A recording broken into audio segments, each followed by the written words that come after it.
गॅलरीमध्ये आहोत आणि हे समोर जे चित्र आहे, ही कला जी आहे डेमोक्रॉसी, या डेमोक्रॉसीच्या संदर्भातली नेमकी काय परिस्थिती आहे ही अभिव्यक्त केलेली आहे एका कलाकाराने. आणि ते कलाकार आपल्या सोबत आहेत, सुरेश मून म्हणून. या कलाकृतीमध्ये आपण पाहतायत एक भारत मातेचं एक चित्र आहे आणि डेमोक्रॅसी त्याच्यावर शब्द आहे. आणि मॅन मेल फिमेल जे काही असेल एक चेहरा बांधलेला आहे आणि एक आक्रमकता त्या भारत मातेवरती दिसते आहे.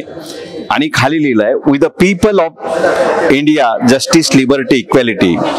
आणि त्या ठिकाणी जे वाक्य आहे खाली, त्या ठिकाणी हे म्हटलेलं आहे की भारताचं संविधान, आम्ही जे काही आहोत किंवा जे काही आज घडतं आहे त्याला जबाबदार भारतीय संविधान नाही, तर वाईट प्रवृत्तीची जी माणसं आहेत ती त्याला जबाबदार आहेत.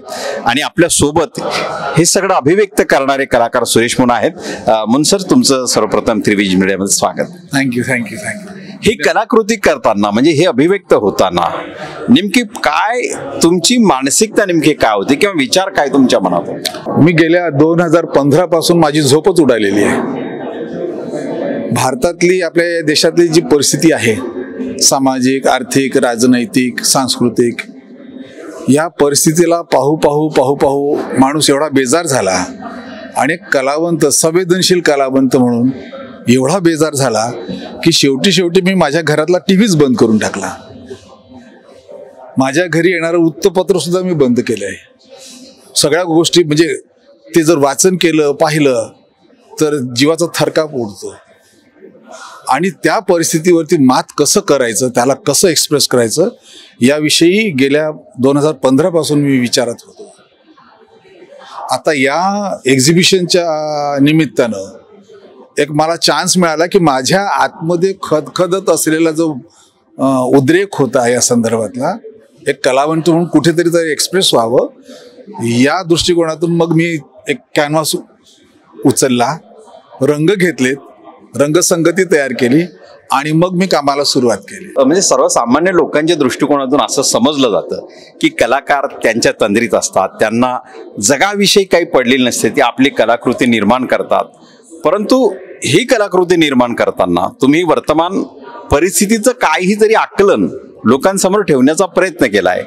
म्हणजे कलाकार तंद्रीत नसतो तर तो भौतिक आजूबाजूच्या तो सजग असतो. कलाकार तो आहे जो समाजाच्या प्रती, देशाच्या प्रती, या पर्यावरणाच्या प्रती, निसर्गाच्या प्रती सजग असेल, संवेदनशील असेल.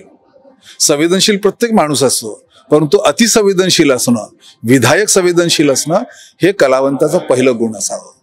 ते आहे, ते असायलाच पाहिजे. तुम्हाला असं स्वतःलाच वाटलं की डेमोक्रॉसी ही अशी काहीतरी धोक्यात आलेली आहे, असं काही त्रिशूल हे आक्रमणाचं एक प्रतीक आहे, आणि ते पायथ्याला जे तुम्ही काही 2 स्तंभ दाखवून काहीतरी दाखवण्याचा, टोप्या दाखवण्याचा मला वाटतं प्रयत्न केला, त्याचा नेमका काय अर्थ? आपलं जे कॉन्स्टिट्यूशन आहे त्याचं एक प्रतिबिंब म्हणून आपण भारत मातेचं एक इमेज तयार केलेली आहे ना. तर मी या माध्यमानं आपल्या संविधानाचं जे प्रिएम्बल आहे, संविधान जे आहे, तर त्याला एक फेमिनाईन, स्त्री स्वरूपामध्ये चित्रित करण्याचा प्रयत्न केलेला आहे ना. आणि त्याला भारत मातेचं स्वरूप देण्यासाठी म्हणून मी तिरंगेचा वापर केला, तिरंगा या 3 कलरचा वापर केलेला आहे. मला असं वाटतं की आजच्या या घटकेला गेल्या एक 10-15 वर्षाच्या कालावधीमध्ये हा देश ज्या रसातळाला चाललेला आहे, डेमोक्रेसी आमच्यातली जी लोकतंत्र आहे, जे समाजवाद आहे, तो जो एकदम वाईट परिस्थितीमध्ये आलेला आहे, या अवस्थेला पोहोचलाय, त्याला कारणं काय आहेत? तर तिकडे जर आपण बघितलं तर त्या शेवटी जे तुम्ही विचारणा केलेली, तर मला असं वाटतं की या देशामध्ये भगवं आतंकवाद याच्या माध्यमानं या देशातली डेमोक्रेसी नावाची जी गोष्ट आहे ती आपण कुठेतरी समाप्त करायला करतो आहे. त्याला अतिशय वाईट परिस्थितीमध्ये आपण टाकण्याचा प्रयत्न केलेला आहे. आणि त्याला कारणीभूत असलेले या देशातले 2 विचारधारा आहेत. ती एक विचारधारा आहे ती RSS ची विचारधारा मला अशी जाणवते. दुसरी जी विचारधारा आहे ती गांधीची विचारधारा जाणवते. म्हणजे गोळवलकरची विचारधारा आणि गांधीची विचारधारा या भारताच्या सार्वभौमतेला, स्वातंत्र्यतेला काळिमा फासणारी आहे, नव्हे ती रसातळाला नेणारी आहे, असं मी त्याच्यात दाखवण्याचा प्रयत्न केलेला आहे. त्याशिवाय आंबेडकर वादाला मानणारी काही लोक आहेत, त्याच्यातले काही चमचे आहेत, स्टूजेस आहेत, स्वतःला विक्रीसाठी उपलब्ध ठेवणारे लोक आहेत. त्यांच्या मदतीनं या 2 विचारधारेनं आमच्या देशातल्या स्वातंत्र्याला, आमच्या देशातल्या संविधानाला अशा परिस्थितीमध्ये पोहोचवलेलं आहे. Democracy is in crisis. जे तुम्ही या चित्रकलेच्या माध्यमातून जे काही अभिव्यक्त केलं आहे ते अभिव्यक्त खूप आक्रमक आहे. पण तुम्ही एक कलाकार म्हणून किंवा चित्रकार म्हणून तुमची अशी खास शैली आहे का चित्रकलेची? किंवा माझी हीच शैली आहे अभिव्यक्त. हा, याला काय म्हणूया आपण या शैलीला? या शैलीला तुम्ही इलस्ट्रेटिव्ह क्रिएटिव्ह असं म्हणू शकता. बिलकुल. म्हणजे वर्तमान स्थिती जी म्हणजे ही एकदम ऍबस्ट्रॅक्ट नाही आहे. ही तुमच्याशी बोलते, तुमच्याशी संवाद साधते.